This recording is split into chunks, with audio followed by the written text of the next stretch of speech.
What's up, guys? Welcome to the podcast. Nico Rocha here with Cho Pangilinan, and today we're going to discuss some UAP action that happened during the week of October 25 to 31, which is today when this is uploading as well. So re-recorded. We're gonna also discuss in the games that happened yesterday, and it's a weekly recap.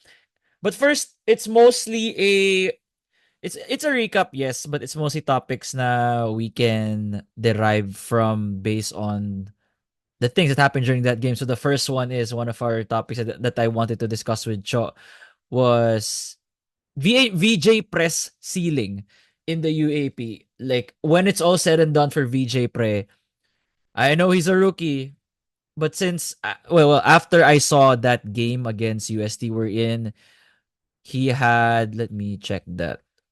He had 31, I think he had a career high, diba? Career high dito si VJ Pre had 31 points, 14 rebounds and a block with 64% shooting. It made me realize that tama yung hinala ko na magiging siyang future MVP before this season even started. Ikaw, Cho, what do you think about VJ Pre's career? Ako kasi, let me start off na I always thought of him as a future MVP candidate by his third year. Assuming na nasa UAP pa siya. Kasi 'di ba short na nga yung lifespan ng mga players ngayon. It's something that we have to be aware of, right? Idol niya pa si Kevin Kiambao, which is something na maybe the work ethic rin. I'm sure ina-idolize niya yun. So, but do you think na MVP na siya by the third year? Do you think it could be as early as next year? What's your ceiling on VJ Press UAP career? Ayun, okay. Ayan. Pare, for me, it's very possible na next year, bro. Kasi, unang-una, ngayon pa lang, sinasanay na siya maging focal point ng offense. Kung hindi man focal point, one of the big-time contributors. And entering this season naman, pare, yun na yung, kumbaga, expectation sa kanya. Not only from Coach Sean Chambers, pero sa mga tao, bro, sila ni John Ray Pasaol, diba? Like, people were talking about na rookies yung magiging hindi naman like mga main contributors, 'di ba? Pero like two rookies in your starting lineup, two standout rookies na expect mo na gumawa since maraming ang nawala, 'di ba? So, and by the way, yung 31 points, if I'm not mistaken, yun nata yung first time na ay second time na rook makascore second time ng rookie na makascore ng 30 points. Yung una, Mm. RJ Abarientos rin ng FEU, Ah, 'di ba? good So, trivia. Hindi ko alam yun ah. pero pare kasi, parang may nakita ako parang nag-argue sila. Hindi daw kasi considered si RJ na freshman ng time na yun dahil naglaro na daw ng Gilas, ganito, ganyan. Pero technically, yun. So, Technically rookie pa rin. Technically oh, rookie pa pero, rin. pero kung di may consider, edi first si VJ, di ba? So, hindi naman siya Oo. talo. So, yun lang. For me, hindi malayo bro kasi ngayon pa lang, nasasanay na siya eh. Na parang isa siya sa mga, kumbaga may pressure pa rin, nasasanay. Unlike sa ibang rookies pa rin na sa first year nila, wala namang pressure eh. Yung iba. Pero siya, sanay na agad siya na kumbaga parang if he doesn't play well, malaking factor yun na matalo sila, di ba? Or malaking possibility matalo sila. Kasi nga, siya yung isa sa mga focal point ng offense and defense. Yeah, although this year is more of, I think they're all aware it's a rebuilding year, but it doesn't discount the fact na, of course, Coach Sean Chambers expects the very best from his players, and the fact that these players are also all in with Coach Sean's system. I'm just more optimistic with FEU's program as a whole. Not also dagdag na rin natin that their juniors program has always been in line with the development of their young players. Tapos Yeah. more than likely parang I think I could say 80 to 90% ng mga nade-develop nila, the stars that they develop in the Fern program, nagka-translate to the senior Oh, bro. program. Tingnan na ng loyalty nila. I don't know how they do it. I don't know the secret. Tsaka parang may may green light kasi ni Coach Sean Chambers, bro. Unlike ibang rookies, alam mo yun, they, they produce with the limited time and the limited trust na meron sa kanila. Pero siya, like, para yung trust na binibigay sa kanya, yung playing time niya, yung green light niya, it's like, he's not a rookie. It's like, yun nga, it's like third year na siya. It's like, matagal na siya sa UAP. Ganun yung treatment sa kanya. So, di ba, ngayon pa nga lang ganyan eh. What more pag gumaling siya? What more pag tumagal? So, definitely, it's not impossible next year. That's for Kung me. mag-predict tayo ng stats ni VJ Pre for his Yun, second yun year. na, yan na. Second year lang naman eh. Kung pipredict lang naman tayo, ano sa tingin mo? I feel like VJ Pre for me is a 16 and 10 guy na by next Third year. year, bro. Ay, next year, next year. Kahit next year muna, 16 and 10. 16-10. Kaya, no? Or 8, kung mag, 18-8, pwede. Okay, fine. Laki nun 18 points a game. Kaya nga, malaki nga bro eh. 16 Pero and 10 na lang, sa akin na lang. Mga fearless forecast lang naman eh. I'll do 16 and 10 second year. 16 and 10. Parang siguro 15 and 10 ako bro. Kasi ano siya eh. 15 and 10. I mean, alam mo yun. I mean, ako, scorer siya. Pero I feel like mas malaki yung chance na makakuha siya ng maraming rebounds kasi syempre matangkad siya. Pero yun, baka yung scoring, magkakaroon siya ng outbursts. Pero, ayun, mas malaki yung chance na maraming rebounds. Pero nonetheless, probably 15 and 10. Isa lang naman. Pero, di ba? Magkakalap, isa lang naman, 1 point lang naman yung difference Oo. nating dalawa. And ang maganda rin kay VJ Perry, he's not just an inside player. He can also shoot it from Yun. outside. Very Exactly. versatile guy. But if there's something na you want to improve on, syempre, MVP levels nga, di ba? You want him to Oh, get bro. quicker. You want him to get more leaner. And I think that's something that we could see in the Mm. next years, especially while developing with FEU and knowing Coach Sean na na-expose lagi sa international talent. I'm sure he could give some amazing pointers to VJ on how he should work on his body. Oh, bro, yung mga sinabi mo naman, yung leader and quicker, I think that comes with time eh. Di ba? Mm. Parang, I mean, obviously, you could train and train and train. Pero yung effect niyan, parang hindi naman agad-agad. Like si Pero KQ, siya, hindi naman siya ganito agad ng first oh, year, di di ba? ba? Exactly, Hindi pare. naman siya, may baby fats pa siya ron. Pare, naggilas nga si Kiko, di ba? Tapos parang for Baby 7 points fats! lang. O, di ba? Baby fats si Wala pang tattoo, KQ. di ba? Sobrang bata. 7 points lang in his rookie game. Pero sa Yeah. gilas, di ba? So, si VJ pre, ayun nga, parang the things that you said, it comes with time. Pero yung sino siya ngayon, pare, like, alam mo yun, okay na eh, parang medyo complete na eh. Pero knowing him, it's not complete. Pero, di ba, parang if hindi mo siya kilala, di mo alam na rookie siya, ay parang, oy, parang galing yan, di ba? Parang third year na. Pero hindi pa bala. And there's sobrang, yung ceiling, pare, yun nga yung topic natin, di ba? Yung ceiling, sobrang taas pa, bro. Lalo Mhm. na, yun nga, all the physical tools nandun, 'di ba? And it's not like he can, yun nga, sabi mo, to be lean and to be fast, it's not like he can change that. He can change that. Tapos yun, may shooting na, 'di ba? May everything. So, ayun. The tools sa kanya, nasa kanya na lahat. To end this, no, to end this topic, another thing what makes me optimistic about VJ Pre becoming a future MVP candidate is because, di ba si UAP, they take into, nakasama sa computation yung wins ng Mm. team. Which is, dito sa hindi naman ganun sa US, pero get sa Philippines ganun, or sa Ah, UAP in general. And maganda yung core na he has. I think Jork Bautista sila sa few years. Mo Konate, Jedrick Daa, Pasaol. Sina Adam Nakay. So may mga parating pa na new players for FEU, so which makes us more optimistic. Same for the FEU Tamaraw fans na I think this could be the last year that they will be in the bottom three. I'm sure they're gonna start knocking into the final four as soon as next year, or maybe make it. Let's see. Tingnan natin how things play out, no? Because UP Lasal already has the first two places locked up. Like, I think it's gonna be like that for the next 3 years. Tapos yung 3 and 4 yung paglalabanan, or maybe, di ba, a team could just sneak into the second ah, spot. But UP Lasal, I think, are the locks for the next year. oh, But it just makes me more optimistic about FEU plus having a MVP potential like VJ oh, bro. Pre. Tsaka bro, ano lang, parang side kwento lang. Dati bro si VJ, na-cover ko na yung parang juniors team ni VJ, tsaka nila Dwayne Miranda dati. Sa Oh, some ano, preseason league ng UAAP. Pare, sobrang lamya ni VJ. As in, parang noong hindi mo siya time na yun. How mapapansin. long Oo, ago was pare. that? How long ago Two was years that? ago, bro. 2 years ago. 2 years ago. So That's 2 years how ago. much 2 years can change a Kaya person, nga no? pare, 'di ba? Like sobrang lamya niya dati. As in parang hindi mo siya mapapansin. You could say na matangkad lang siya. Yun lang. Kaya nga siguro bro To two from years that ago, alone. matangkad lang to. from Tumakad that ba from, siya? Or it's been the same height na? 2 years feeling ko ago? same lang. Feeling ko same lang. Feeling Ah, ko okay. So parang Oo. ito na yung same height na. So Mm. alam mo yung he grown into his body. It's the Ah, right term, right? Nasanay, okay. siguro yung time na yun di pa siya sanay na 6'5" siya, Naninibago pa. 'di ba? Pero yun Sana nga magkaroon siguro tayong problema, no? Sana may gano'n tayong problema. Ako, sana di nga pa rin ako bro. sanay na 5'5" ako eh. Sana nga bro, baliktad eh, no? Pero from Oh. that kwento, di ba? Kumbaga parang you could conclude na definitely in those 2 years, he practiced, he improved on what he can improve on. So yun, ganyan na siya ngayon. So hopefully, in the next 2 years, iba na ulit yung magiging VJ pa rin na kilala natin. Yeah, hopefully, let's see what happens. Now, actually, another, like, moving on here. So, talking about the other teams now, Adamson winning ugly against UE, right? Those score of 45-37, and it's I always believed na Adamson will get their wins as long it's a low scoring game whenever the everybody's not making their shots, whenever the game is slowed down. That is an advantage for Adamson.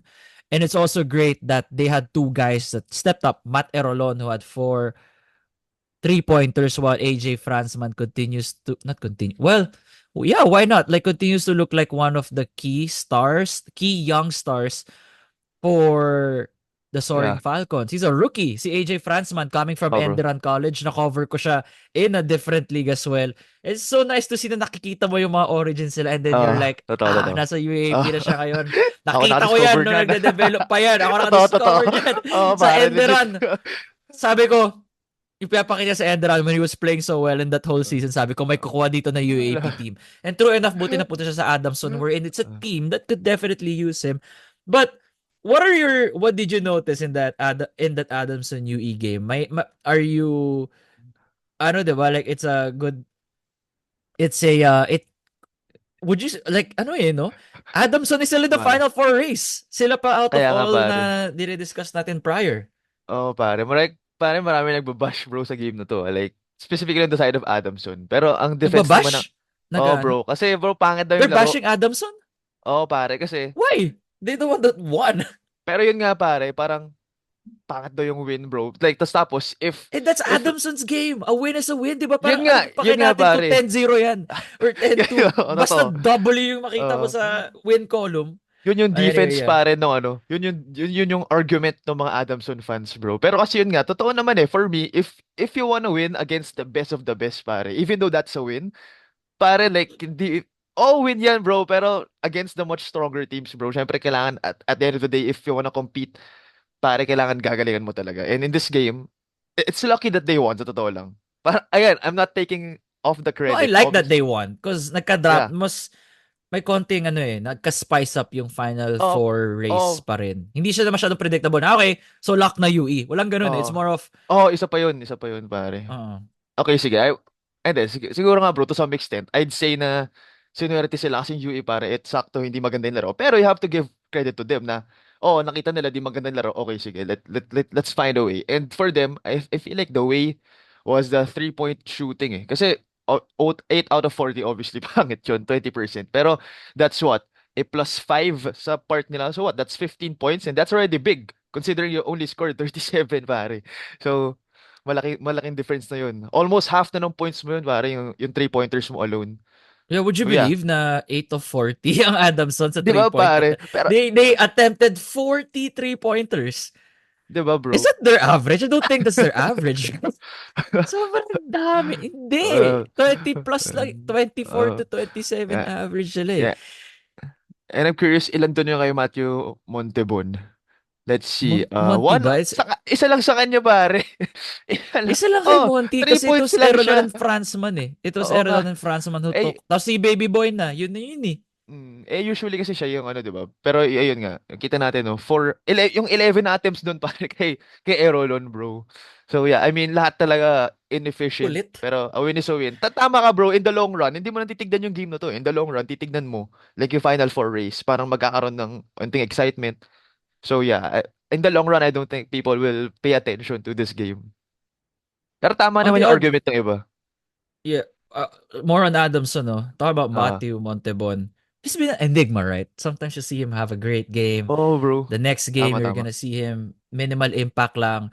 But do you still have Matthew Montebon as a future star in the UAP, or do you think he's just gonna be like a super six man for Adamson, or do you think he's a Six man, bro. cornerstone?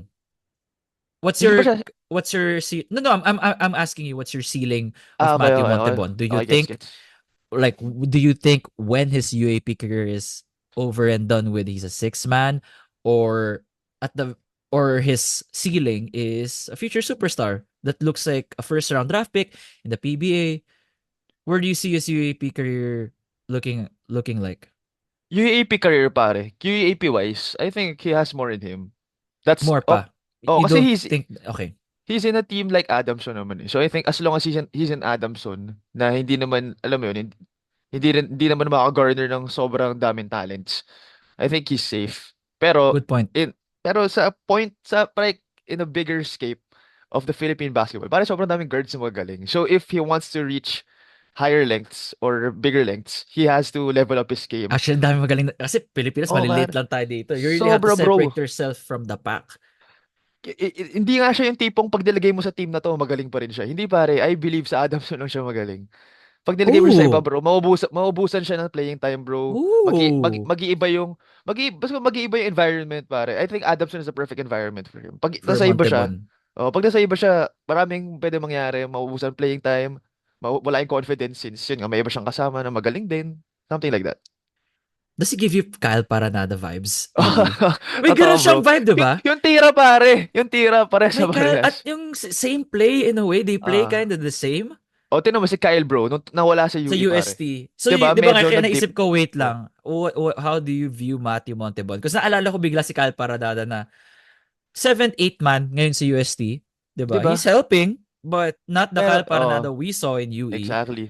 when he had so much touches. Exactly, pare. So, yeah, man. Dati, bro, first round, 25 points agad siya. Ngayon, second round, 14 nata, 'di ba? Yung last game nila. So, 'di ba? Ngayon pa lang na reach yung point na yun. And yun yung sinasabi ko, bro. Let's assume they're the same player, 'di ba? Kung si Kyle Mm. Paranada, and let's assume Adamson and you is the same team, 'di ba? Sabihin natin Kyle Paranada to UE is Monty Montebon to Adamson. So pag tinanggal Mm. mo si Kyle Paranada or si Montebon sa team nila, edi magiging ganun siguro. Hindi siya ma-maximize, pero he can help. Yun siguro. Moving on now to UE, like just to pass through this game, Momo Way had 12 points, 17 rebounds, although he had 9 turnovers. Maraming questionable shots during that game from Momo. Actually, questionable decisions. Yung when he tries to pass out of a double team or when he's attacking in traffic, the decision making needs to has some work to do. But thankfully for the UE community, Momo Way still has 3 more years with you guys. Last year was his Grabe. rookie year, second year niya ngayon. I think 5 years and si Ah, Precious. So yeah. Hindi ano, nalilipat yan. matatanggal na 2 years. Kaya nga eh. So 1 year na lang. So wala siya, 'di Ah, ba? So I don't with that new rule talaga, it really ah, discourages players to move. Aside from their shots not really going in, it's just that talagang na-bother lang talaga rin sila sa defense ng Adamson, which is credit. Because Adamson's, I think, top 2 ata in defense right now in the UAAP, despite their record showing na, what do you call this? Despite their tama record naman. showing that they are, they're 4-7. 4-7, right? They're 4 and Yeah, 7. tama with this win.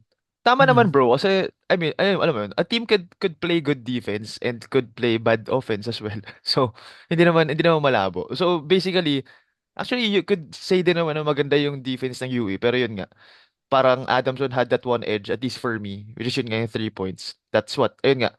They they made 8 pala. So, hindi pa, nagkamali pala ako kanina. So, hindi pala 15 Mm. points yun, diba? So, 8 times 3, diba? 24 points off. Tapos 37 points lang sila para. So almost all of their points came from, 45 points lang. So, almost all points came from the 3 points. Diba? Yeah.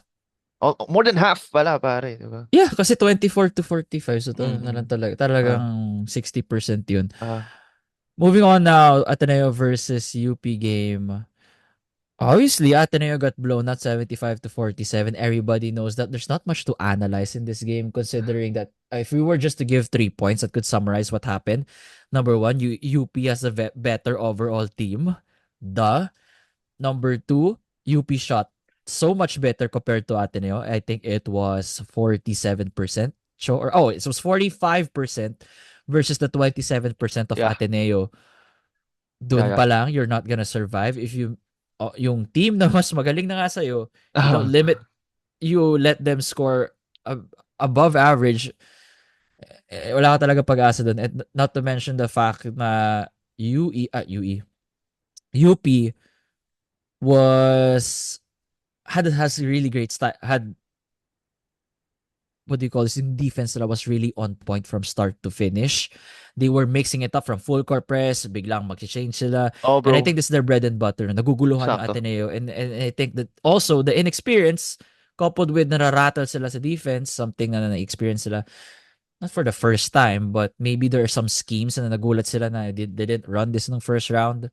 So a lot of factors just contributing to how this game ended, unfortunately for Blue Eagle fans.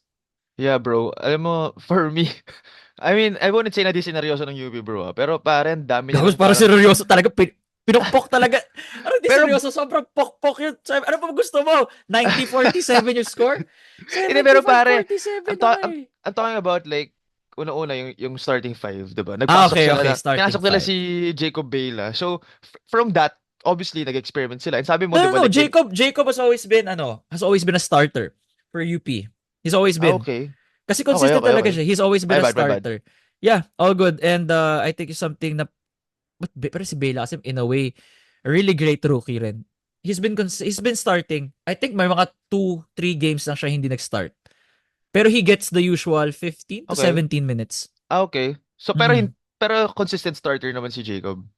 Consistent Okay. starter. Pero I think mas naramdaman mo lang yung impact niya dito. Kasi meron siya mga end ones, meron siyang Oo, yun nga. mga yeah, Pinost that nga siya eh. Oo. oo, 'di ba? May mga Kaya ako ganun na siya. ano. Akala ko first time na start kasi rookie and all that. Pero bro, Yeah, pero forgive me. ano, gets ko yung nafi-feel mo because yeah, Ah, nagsa-start siya but hindi ganun karamdam yung ah, impact niya compared to how he was in this game. Mas yeah. ramdam lang kasi 28 point yun lamang so naka-highlight din siya. So, yeah, kaya ganun kay Jacob. Bro, forgive me for not knowing pero ganito ba talaga yung minutes distribution ng UP? Like, very Kalat. distributed siya. Kalat-kalat talaga Well, siya. usually Walker, Alter, Briones Wala talaga. does not play. Wala talaga, They, okay. they So, usually play. It's usually a 6, 7. sabi na parang It's may usually something. 10 to 11. Ah, Pero hindi sila umabot ng 15 deep na in terms ah. of playing time. Kasi na-garbage time na eh. Gets mo naman, Yun di nga ba? bro Fourth eh. court. Yun nga Pati eh. Ateneo naman eh. Ah, Nilaro sina Adam de la sa Cruz. bagay. So, Kaya nga bro, yung Adam Delaware bro, mga ano na talaga. Pero anyway, like, when it's sa UP, ayun nga, I would have said na parang nag-experiment sila dun sa minutes distribution. Pero nga, ayun nga, kasi garbage time eh. So, in a sense, di na rin sila nag-ano. Like, pinaload na lang nila yung garbage time. So, yeah. Basically, ayun lang naman yung ma-ano mo eh, ma-extract mo from this game. UP just yeah, yun dominated lang yun eh. Ateneo. Very simple. Hindi na kailangan Yun lang yun eh. ina-analyze yun eh. Ah. Now, even though Ateneo got destroyed 75-47 here, what do you think, when do you think they come back from the bottom to maybe competing again for a Final Four spot? Do you think it takes as early as next year or 2 to 3 years from now? Nasan ka with regards to optimism na Ateneo will go back to where they are before and assuming na si Coach Tab Baldwin pa rin yung coach? Alam mo bro, like you really cannot blame them. Una-una, they lost Mason Amos na parang I'm sure nagplano na sila ng future with. I'm sure nag-isip na si Coach Tab ng parang mga parang jowa Nag-isip lang eh, na no? naman ako, isip na ito 'Di yung ba? gagawin natin sa year 2, year 3 mo. Oo, parang sila aalis pare. So, tas biglang ayun nga, you can't blame the new guys then for Ateneo. I mean, obviously, mga rookies, mga bagong recruits, pero yung pressure agad din na parang okay, nawala yung star player natin. So, ikaw, gawa ka diyan ah. Pero yun nga, it's not as easy as that. So for me to answer that question, syempre mahirap. Pero I feel like Mm. pare like in the next year hindi pa rin. Hindi I pa, mean, okay. Ako rin, hindi pa rin knowing, next year 'di for ba? me. Hindi pa rin. Pe- Pero siguro mag-fifth seed na.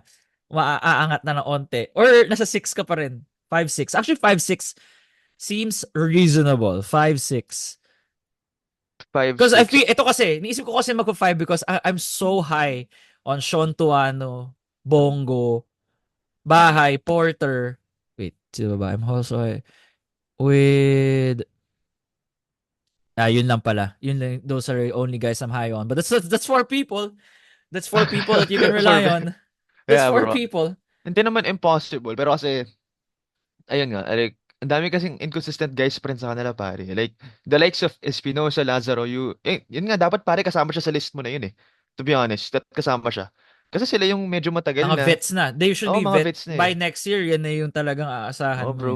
Dapat consistent contribution, ganun. Pero yun nga, there are guys that should be contributing, but, they're inconsistent. So, for me, as long as di ma-resolve yung issue na yun, mahirap talaga makapasok na Final Four or at least get higher spot compared to the season. Ako, I love Josh Lazaro. I see you appeal sa kanya sa player. He could give you a double-double, but yun nga, no, is maybe the consistency as he's trying to get used to this new role na dadaan na talaga sa Yeah, kanya yung bola, much will be expected. But yesterday, I think it was his most disappointing game. Like, yeah, you had 7 rebounds, pero he was saddled by foul trouble. Overall, yeah, yeah, yeah. looked was just not able to get his shot in. Just like all of the Blue Eagles, not just Josh Lazaro. It was the whole Ateneo team that couldn't Oh, bro. find their shots. Wala sa kanila like nag-register ng double figures eh. Chris Kun was the highest 9, pero hindi naman siya laging highest scorer. So, I mean, hindi siya yung laging highest scorer. So, the fact na siya yung nakakuha ng highest, obviously, pangit yung performance ng iba. Usually, Sean Tuwa na yan eh, di ba? Highest. Or last game, Jared Bahay, di ba? Yeah. So, so yeah. Although, kung ako nga, like in a perfect world, it should be Chris Kuhn. To be honest, it's his Ayun final nga, year. totoo. It Pero should be, let's it not should be. forget the ankle injury. Diba? Let's not Ayun forget nga that eh. ankle injury he suffered in the first game. That's first game, right? Against UP. So, It, diba? Like, we it, don't know how tama, bad that tama. ankle Oh, yun nga. injury is na kasi diba they are not obliged naman to share how bad their injury is kasi if they share Ah, it publicly tatargetin hindi, ng team yan, diba? Kasi okay yung left malamang. ankle mo hindi pa rin okay, o sige aatayin namin yan, syempre you have Pero to mas exploit maigets the natin, weakness. 'di ba? Mas maigets Mm. natin kung bakit siya ganyan. Pero yun nga, siguro safe to say it's not an ordinary ankle injury kaya we could cut him some slack. Pero pare ito, gusto ko tatanungin. Pero future, yeah. Nakita ko yung last episode natin para may nag-comment about Sean Kitevis eh. So, anong opinion mo kay Sean, bro? Like, obviously si Sean Kitevis, great defender, great rebounder. Pero, alam mo yun, like, are you trying to find something specific from him? Or sa tingin mo, okay na yung ginagawa niya ngayon, sadyang hindi lang talaga nag-click for Ateneo? Anyway, for Sean kasi it's just more of yeah, wala na tayong credit sa wala na tayong kailangan to say anything about his defense because that's where he made his name. Yeah, It's exactly. just the offense na I know na he's not shooting at the best percentages that we expect him to be. But at least just kung open ka na, itira mo na. Or more of, Ah, you see a driving lane, commit to it. It's just more of just committing na yeah. trust your shot. May it be from the outside or may it be driving. Commit to something na when you're gonna because it might lead to a turnover. Tama. Kasi I saw, again, paulit-ulit ko to sinasabi na I saw that he worked on his offense throughout the whole summer. It's a matter of trusting that you could do it, Yeah. Confidence. confidence maybe in your offense. Kasi they really need it eh. I mean, if you're gonna end this season strong, you wanna go undefeated the rest of the way. Ateneo still has 3 more games. The vets need to step up. And he needs Yeah. to think about his draft stock. Di ba? Ah, Kailangan niya Isa pa. pagandahin yung ano niya eh. Oh, bro. Pagandahin yung stats niya. Like, for PBA teams. Kasi Tama. if he still wants to pursue going pro, which I'm sure he does, Oo naman. sila ni Chris need to, hindi ko naman sinasabi na kailangan na mag-walk out. But more of, they gotta show Yeah. PBA teams na ano ba yung qualities ninyo na bakit namin kayo draft. Si Kuhn kasi feel ko ano pa rin eh. It's so rare to find a guy like him na 6'6", 6'5" Oo, that tas is a shooter. guard. And hindi siya Tama. post-up guard. He's a Ah, perimeter guard. That's tama. an international player. So, si Kuhn feel ko first round pa rin. Or siguro, second round sa PBA pero first pick sa second round. O si Ah, Kitevis, it remains to be seen kung uh, may, kung may mag-draft yeah, sa yeah. kanya and if he's gonna get playing time. So that's why something he needs to develop in the Yeah. last 3 games para may Agree. momentum ka heading into your pre-draft workouts na. Yeah. Good perspective, bro. Looking like at the future. Kasi Oh, totoo nga dapat naman. kasi Totoo last year naman. last year na nila wala naman silang yung Oo, option na isa totoo. pa eh. Yun nga. Tsaka, ayun nga. With Sean's playstyle, I don't think at the moment may kukuha na PBA team na playstyle niya eh. So, yeah. Na Obviously, specialist offense talaga. masyado eh, no? Oh, bro, yun. Parang one way eh. One way player eh. Oo. Parang Andre Robertson, magaling sa defense pero yeah, so that's agree din ako sa'yo. So, Ateneo, like in many years, bago mag-compete ulit for a Final Four before we move on to our final topic. Final For four, me, bro. two years Two from years, now. 2 years. Ikaw. Siguro, bro, hmm, I mean, I don't wanna sound like nag-argue, ay Hindi, nag-agree go lang ako lang. sa'yo. Pero feeling ko rin 2. Pero if not, Pwede ka naman, 3 yan. pwede ka naman kumontra sa akin kaya dinadala dito. Hindi, ayoko yung Pero, lagi pero nag-oo lang sa sasabi. yun nga eh. Pero for me 2 rin. Feel Pero mo 2 maximum din. yan 3. Pero maximum yan 3. Hindi na lalagpasan Pero 3 yan. kung hindi si Coach Tab yung coach, sabihin Ayun natin lang, hindi na si lala. Tab. Minimum 4? Minimum Hindi ka sa siguro mga minimum 4 5 na years. siguro. Gago, Naka, minimum 5 years? may Grabe naman. may So hindi nakagraduate pa na ba? nag-graduate na si Bahay, hindi pa rin nag-Final Four. I doubt naman. Siguro mga 3. Siguro 3. Because you'll Okay. never know who's gonna replace Coach Tab eh. Pero Who bakit knows alis that ba? Coach... No, I don't know. We're just giving scenarios. Okay, I don't okay, know. scenario. Wala rin Sorry. ako Oh, sorry, alam. sorry. Okay, Di ba kasi di ba his contract ends 2025. yun yung sabi nga. Okay. Tsaka madaming rumors kahit dati pa eh. So, yeah, gets. Yeah. So okay, let me share my screen. Papakita ko yung ano. Pero this time Ah, makikita na yung mukha natin. okay, sige, Teka lang, sige. kasi naayos ko na yan eh. Naayos ko na to Ah. eh. Eh, yung final four race lang, no? Last ano na natin. Oh, Wait. yung rest of the games. Tama, tama. Oo. Ito na yung other topic natin. Sabi na ibang tao, ba't di na makita mukha mo? Kasi hindi ko naayos na maigi. Ayan, kita rin mukha natin, baby. Ikaw lang ata kita pare. Hindi, kita ka rin. Kita rin Nandito ka ba sa ako? right Okay. side. Okay. Oh. So the race to the final four. Yan. Eh, yung. Kita mo? Okay, Do okay. you see Kita, my kita, screen? kita. Kita, kita. Ano, may presentation. Do you see my screen? So, ito na yung updated standings. So, ano dito? Adamson, 11, 14, 10, 14. Kasi yung game nila against Ateneo, na-postpone yun eh. Oh, so assuming na sa dulo na yun. Siguro Oh, yan. naman sa dulo na Kinilagay yun. ko sa Sure dulo. na. Kinilagay ko sa dulo. Oh. Kasi, di Siguro ba, yung naman. mga postponed Oh, games. tama, tama. Adamson naman. Ano kaya Ah. dito? Tapos na yung ano eh. Tapos na yung Adamson UE game eh. Oh, tama, tama. So, oh yeah, they should be 4 and 7. Sorry. I did this like 5 minutes before recording. So, tama pa rin yung standings though. Because Adamson should be 4 and 7. So, 6-4, 5-6, Oh, tama, 4-7. tama. Okay, okay, okay. Okay, Ano okay. sa tingin mo? Like, sa UST, Kung sino may delikado. chances ka nun. Gagi, delikado. Sa UST, ito ah. Because if Adamson wins against NU, which they can, that will make them 5 and 7. So Ah. the UE UE I mean Pro. no. The UST. Adamson UST game is crucial because if UST loses to Adamson, Magtatay. magtatay. Di Magtatay. ba? Pero assuming na Adamson beats Ateneo, kung Ateneo play spoilers. Kasi, di ba? Kasi ang dami pa rin Biglang ano eh. lumaban. Because Ateneo kinda has Adamson's number. Di ba? They Oo. play well Kaya, against kaya, kaya, Adamson. kaya. Oo. Tama, tama. So, di talaga safe. Siguro, hindi. Tsaka, bro, yung UST may UE game pa eh. So, hindi talaga. UST may UE game pa May eh, UE no? game pa. Oh, so, pwede pa mag-7 yung loss nila. I'm Pero also I think, thinking, pero go baka ahead, kasi may go. upset pa eh. Baka may upset pa. So, yun lang naman. Yung NU, feeling ko for sure naman panalo. Yung Adamson, parang, yung Adamson, parang, yun nga, natalo nila top 3 team eh. So, sino like magsasabi na hindi nila matatalo yung top 4, diba? Which is UST. So yeah, that's for me. Just for UE pa. So, yun. Looking at this one show, no? Na from UE to Ateneo, may chance pa rin eh. Yung UNU na lang talaga halos wala eh.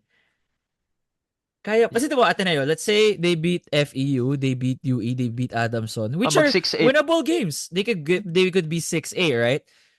Winnable. While winnable. No, while UST could possibly lose to Adamson. Like kung maghahanap tayo ng sige, let's go ito sa UE. Let's go through each line Okay, and okay, let's okay. pick a upset alert. We're gonna pick an Okay. upset alert.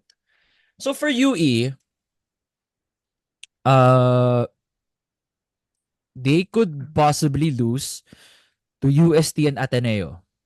While I'll feel UP. like and no, upset alert. Talo naman. Sure Ay, naman nga matatalo pala. sila. Ay, sorry, Upset sorry. alert eh, diba? Upset alert Lutang. meaning na those Tama, below tama, you. tama. So I feel like UE could win against FEU. Sana naman for UE.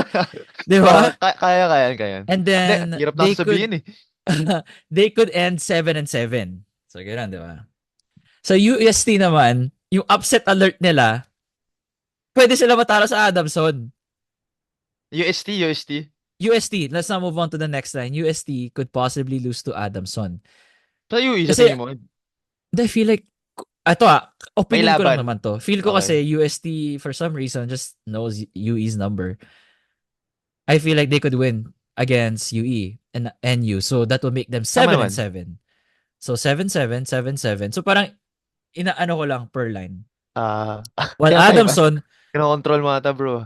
hindi ko kinokontrol. Inaano ko lang. Like, I'm just trying to see a Gets, scenario I gets. see playing out. Well, Adamson is currently 4 and 7, right? So, don't mind the 3. That's supposed to be 4. 4-4. They could win against NU, 5-7. If they beat, so, kaya rin nila mag, ano, no? 7. So, Pwede rin mag-7. Hindi, kaya parang rin nila mag stretch na matalo nila UST. Hindi, stretch upset. matala. Given an upset. Kasi di naman imposible natalo nila UE. So, kaya pa rin. Kaya pa Kaya pa rin. rin, kaya pa rin, Kaya no. pa rin. Hindi kasi 'di ba inassume natin sa UST na matatalo sila sa Adamson. Ah. So, Oo nga, tama, tama. 4, 5, 6, 7, 6, 7. Assuming, Pero assuming na matalo UST. by the time they get to Ateneo though, yan, crucial yan. Yun yung mga crucial games eh. Na, okay, 6 and 7, sabihin natin matalo nila to, matalo nila UST. They're gonna be 6 and 7 heading to the Ateneo game. So, kailangan nila para mag-tie yung UST tsaka UE. Kailangan nila manalo Oo. dun. Oo.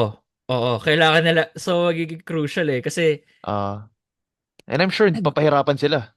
papahira. Yeah, Alam na and ni, Ateneo has has Adamson's number di ba? regardless of roster eh, no. So magiging UST magiging 6 7. Sabihin natin matalo 7 and 7 4 5 6 7. Interesting. Yung FEU talaga yung feel ko hindi na medyo mahirap na talaga eh. Yun yung, di ba yung pag-usapan natin, they have the toughest schedule Yun out nga, of yun nga. everybody. It's Yun nga. FEU. Tama, tama. Kaya, So parang yung, yeah, it's mathematically crazy. speaking, kaya pa. Pero, wala na. Probabilities, hindi na. Yeah. Well, Ateneo naman, uh, Hindi na rin siguro. deha, yeah, Di na. dehado rin sa FEU yun for some reason. FEU and UE, di ba? Remember round 1? Kahit naman manalo pare, 6-8. Tapos, yung iba, Okay, 7-7. sabihin natin mag 6 and 8. Oh, sabihin natin mag 6 and 8. Hindi, ako kasi tama-tama. Kasi inassume natin mananalo yung iba eh. So, kailangan, matatalo sila dyan. Tama-tama. Mm. 6 and 8 Ateneo. Pero Ateneo, actually, yeah, oo. Ateneo has to hope na Hindi na nila UST control. loses 2 more. Yeah, Yun. Ateneo's fate is controlled by other teams. Yun yung Yun mahirap yung eh. mahirap sa kanila. While yung Exactly, pare. Adamson, they just need to keep yung Mm. Teams like Adamson and FEU, yung mga nasa 7 mga Kailangan nasa manalo. 7 losses column just needs to win. Yun yung Oo. mahirap eh, no? Na you're a team na umaasa sa iba. Yun So nga. that really makes it harder for Ateneo. It's just another mental roadblock na, Uh, oh, you gotta hope they uh, lose. So, baka, NU wala na talaga. Mathematically, NU wala na talaga. uh, So, baka maraming mag-cheer bro sa ano yun natiniyan sa ibang teams pare. Like, sana matalo nyo. sa, tala nyo, yeah, yeah, sadly, Ateneo fans have to rely on other teams to Yun nga. perform well na whoever they want to support to have to have a small minuscule chance of making to the final four. So, ikaw, Cho, do you think it's still UE and UST? Your third and fourth? Or do you think Adamson will just come out of nowhere and secure the fourth spot? Or maybe the third spot. Hindi, actually, fourth spot. Yeah, fourth spot Fourth spot, ipagagawin. fourth spot. UAA, UST pa rin ako, bro. Medyo, UUST ka pa hindi rin. mo kasi masabi, pare. May upset. Obviously, more than possible yung upset. Kasi nagkaroon na nga tayo ng upset eh. Pero, it's a stretch na matalo pa sila sa UST. Di ba? Stretch, pare. Or sa tingin Yeah. mo, di ba? Mas No, no, no, stretch, no. You make stretch sense. You na eh. make sense. Stretch na siya eh. Di ba? Parang, not assuming na may upset, di ba? Pero, ayun nga. Medyo stretch na, bro. Tapos, obviously, yung iba. Pag natalo sila isa, wala na eh. Di ba? So, kailangan manalo Wala sila. na So, talaga. it won't matter. It won't matter kung manalo pa sila sa atin eh. So, yun lang yung sa akin. Yung sa Yung FEU na, yun, obviously, na-cross out na natin yung FEU. Ateneo Yeah, naman, yun nga, scheduled loss agad yung Lasal UP eh. Scheduled loss. they have to hope. Yung Ateneo, they have to hope nga na matatalo. Pero bro, yung UE, di ba nga dapat yung game ng UP, yung pinakauna nila? Pero yun nga, natalo pa rin naman kasi sila. So, hindi, it didn't matter anyway. Kung idudulo yung UP. Yun nga eh. Langyayan. So for Eh, me, I agree. It's UEUSD, yeah. but I feel like it's all gonna be determined till the final game, to the final mga ganun. That's No something I one's safe, wanna. bro. No. And I think the final game will also determine who's gonna get the first spot, LaSalle or UP, 'di ba? Because they will have identical records by the time they meet each other again. Paano yun, bro? May step ladder din sa kanila. Kahit Then papakita then sa... then sabihin natin same, 'di ba same record ngayon ng LaSalle UP like until they meet and say they both have one loss right now. Ah, oo, kasi Obviously, mag-iiba. Oh, mag-iiba na yun. obviously Okay. the team will have two losses. So it's Ah. a battle for the number one spot naman for UP and LaSalle. So you know na they have to go all in with all the well, they have to go basta ano bang lahat naman to siniseryoso lahat ng game. I'm just saying na they're locked in, they're focused, they want that number one spot. Sa sayang pare, like, di ba kasi tama ba? First seed versus fourth seed, di ba? Yun, the usual. 1 versus 4, two Oh, versus 3. paganda sana, bro. Sana mag-2 ang Lasal para UE versus Lasal tayo, Oo, pare. gagi. Marami nagwi-wish na ganun. Marami Oo, nagsasabi na pare. Tama, para di may ba? konting spice yung Oo, Final pare. Four matchup. They want LaSalle to Oo. go to number 2 Tama, tama. because of the fact na UE has Mm. their number. Pasok UE, naman eh. Oo. pero sa gusto mo lang lagyan ng drama. Gusto mo lang Oo. na Oo. papa, Tsaka, papa, yun nga. di ba team mo LaSalle? Gusto mo pagurit LaSalle? E- even even though pare UE has their number, I don't Oh, think Coach Topex will be, alam mo yun, hindi naman siya yung parang sobrang kakabahan na yun yung kalaban. So yun, so para sa akin sana para lang may for the fans, 'di ba? Pero for for the sure, fans. May pero sila sa storyline. Para pero may sila sa tingin storyline you mo, up. they'd like to fight UST rather than to battle UE? Tingin mo sino pipiliin nila between the two? Knowing how they'll answer, will take on anybody. We Ayun don't nga eh, care. pero 'di ba? Yun yung Pero sasabihin nila. yun nga eh, pero Pero kung for Lasal fan ka, mas gusto mo UST na lang kaysa UE. talaga ba? Talaga ba? Kung Lasal Mas fan ka, bakit mo gusto kung wala ba ng team na kaya ka talunin? sa bagay, on 'Di ba? paper kasi, Gusto tama. mo lang as a fan, gusto mo what's the easiest path for me to get to the Ah, finals? totoo naman. 'Di ba? Hindi, pwede, hindi, sa bagay. Kasi Lasal fan yun. UAAP fan, pare.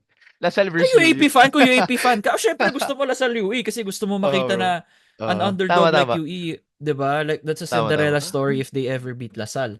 Oo, And what a way na to do it after Ray Remogat leaves, 'di ba? bro. Interest after like Gani Stevens and the rest leaves, man. Hindi Oo, pa sila tapos mananalo. tsaka kayo magfa-finals, 'di ba?